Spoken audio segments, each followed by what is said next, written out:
भारत में नदियों की कहानी सिर्फ पानी या भूगोल की कहानी नहीं है। नहीं, ये तो हमारी सभ्यता की, हमारी संस्कृति की, हमारी आत्मा की कहानी है। ये सिर्फ पानी की धाराएं नहीं है, बल्कि वो जीवन रेखाएं हैं जिन्होंने हजारों सालों से हमारी पूरी सभ्यता को सींचा है। ये बात हम अक्सर सुनते हैं, है ना? लेकिन ये सिर्फ एक कहावत नहीं है।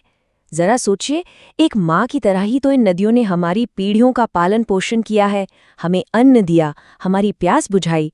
तो ये रिश्ता सिर्फ जरूरत का नहीं, बल्कि प्यार और सम्मान का बन गया, ठीक एक माँ और बच्चे जैसा। तो सवाल ये उठता है कि आखिर ये रिश्ता इतना गहरा क्यों है? इसका जवाब आज में नहीं, बल्कि हमारी सभ्यता की बिल्कुल शुरुआती जड़ों में छिपा है। तो चलिए समय में थोड़ा पीछे चलते हैं और उस पहली महान शहरी सभ्यता को देखते हैं जिसने नदियों के किनारे ही जन्म लिया था। तो पहला पड़ाव, प्राचीन सभ्यता के पालने। हम यहाँ बात कर रहे हैं सिंधु सरस्वती सभ्यता की, दुनिया की पहली महान शहरी संस्कृतियों में से एक, जिसका तो पूरा का पूरा वजूद ही नदियों पर टिका हुआ था।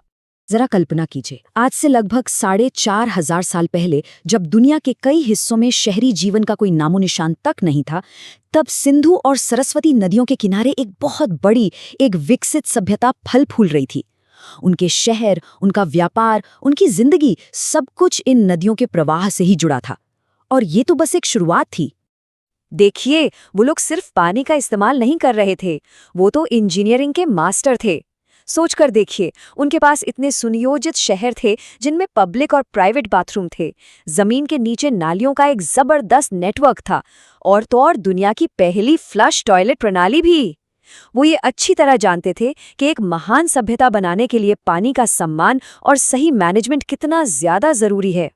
ये बात उनकी इंजीनियरिंग की महानता को और भी पुख्ता करती है। ये सिर्फ पानी नहीं था, ये उनके समाज की धड़कन थी, उनकी प्रैक्टिकल लाइफलाइन। तो पानी पर ये जो गहरी निर्भरता थी, वो धीरे धीरे आध्यात्मिक श्रद्धा में कैसे बदल गई? चलिए अब इसे समझते हैं। हुआ ये कि धीरे धीरे ये रिश्ता जरूरत से बढ़कर श्रद्धा में बदल गया। नदियां अब सिर्फ पानी का स्रोत नहीं रहीं, वो जीती जागती देवियां बन गई। उनकी कहानियां हमारे ग्रंथों में गूंजने लगीं, उनकी तस्वीरें मंदिरों की दीवारों पर उकेरी जाने लगीं, और उनकी पूजा हमारी संस्कृति का एक अटूट हिस्सा बन गई।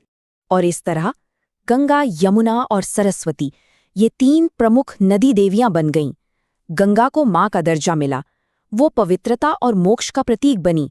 यमुना भगवान कृष्ण की लीलाओं से जुड़ गईं, और सरस्वती ज्ञान, संगीत और कला की देवी कहलाईं। और ये सिर्फ कहानियों तक ही सीमित नहीं रहा। जैसा कि हम यहाँ देख सकते हैं, मंदिरों के दरवाजों पर गंगा और यमुना की मूर्तियां लगाई जाने लगीं। ये एक बहुत ही खूबसूरत प्रतीक था कि जैसे नदी हमारे शरीर को साफ करती है, वैसे ही ये देवियां मंदिर में आने वाले हर इंसान की आत्मा को शुद्ध करती हैं। अब इन 3 महान नदी देवियों में से एक की कहानी सबसे ज्यादा रहस्यमयी है। एक ऐसी नदी जिसकी पूजा हजारों साल तक हुई और फिर वो कहीं गायब हो गई। जी हाँ, अब हम सरस्वती के रहस्य की खोज पर निकल रहे हैं।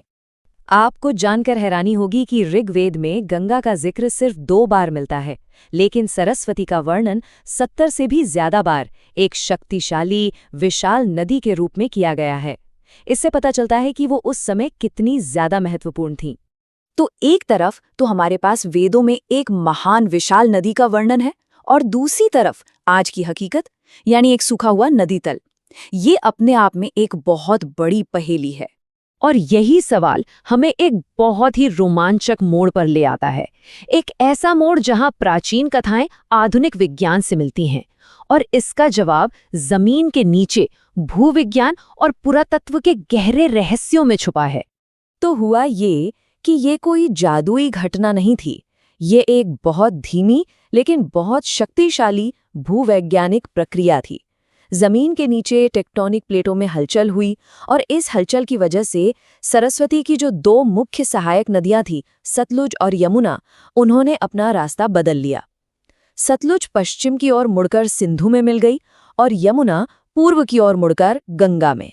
धीरे धीरे सरस्वती अपने पानी के मुख्य स्रोतों से कट गई और सूखने लगी। और ये टाइमलाइन देखिए, ये सब कुछ साफ कर देती है जैसे जैसे नदी कमजोर होती गई वैसे वैसे उस पर बसी सभ्यता का पैटर्न भी बदलता गया। ये इतिहास और भूगोल का एक सीधा साफ कनेक्शन है। अब ये जो नंबर है ना, ये वाकई हैरान करने वाला है। 80% से भी ज्यादा। ये उन सभी सिंधु सरस्वती सभ्यता के ठिकानों का प्रतिशत है जो आज सरस्वती के सूखे रास्ते पर पाए गए हैं। इससे पता चलता है कि ये सभ्यता सिंधु से कहीं ज्यादा सरस्वती नदी पर निर्भर थी। तो सबसे महत्वपूर्ण बात यह है कि आज का विज्ञान हमारी प्राचीन कथाओं और ग्रंथों के पीछे की ऐतिहासिक और भौगोलिक सच्चाई पर मोहर लगा रहा है। सरस्वती सिर्फ एक कहानी नहीं थी, वो एक हकीकत थी। लेकिन नदियों के लिए ये जो गहरी श्रद्धा है, ये सिर्फ एक प्राचीन कहानी बनकर नहीं रह गई। नहीं, ये तो एक जीती जागती परंपरा है जो आज भी भारत को आकार दे रही है। और ये रिश्ता आज भी जिंदा है। दुनिया के सबसे बड़े धार्मिक मेले कुंभ से लेकर हमारे जन्म और मृत्यु के संस्कारों तक, नदियां आज भी हमारे जीवन के केंद्र में हैं। वो आज भी लाखों किसानों की आजीविका हैं और हमारी राष्ट्रीय पहचान का एक अटूट हिस्सा हैं। ये एक ऐसी विरासत है जो हजारों सालों से बिना रुके बह रही है।